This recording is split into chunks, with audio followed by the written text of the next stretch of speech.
Alors? Branette, retiens bien une chose. Si je te dis de cacher un sac dans un endroit vide, calme, en lieu sûr, pour toi, qu'est-ce que ça représente? Un arbre? Un champ? Une grotte? Ou une poubelle se trouvant dans une des villes les plus connues de toute la région, c'est-à-dire Lavandia? Et que feras-tu si par hasard le camion de poubelle serait passé?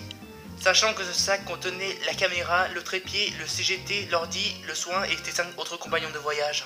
Tu crois qu'ils vont être contents de savoir que leur ami Branette les a cachés dans une poubelle bien puante? D'accord, mais fais plus cette connerie s'il te plaît. Ah enfin, waouh, c'est pire qu'à vous faites là-dedans. Ah, je prends mes distances avec. Depuis que votre monde était découvert au nôtre, les habitants des autres régions se posent des questions sur la résistance. En gros, votre résistance est en train de causer un gros bordel dans notre monde. Donc je vais parler de la thèse que je me suis faite spécialement pour vous.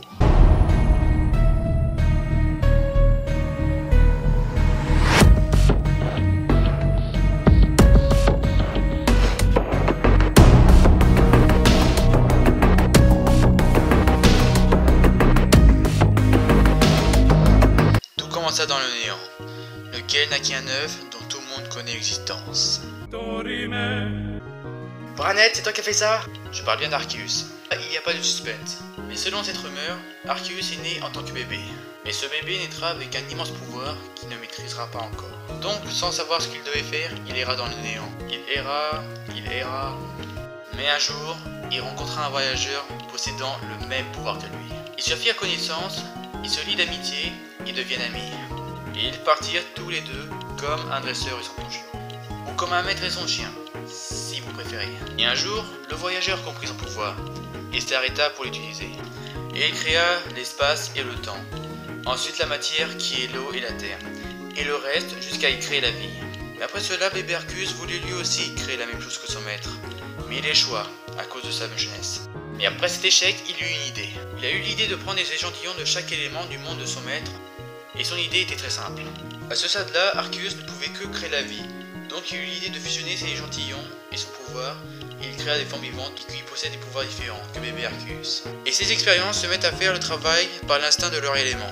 Il créa tout jusqu'à créer Mew et ses nombreuses descendances. Le voyageur, fasciné de l'ingéniosité d'Arceus, fit de même que lui et créa des copies des Pokémon créés par les pseudo-créateurs, les Mew. Sauf que ces copies auront la même ADN corporel que les humains.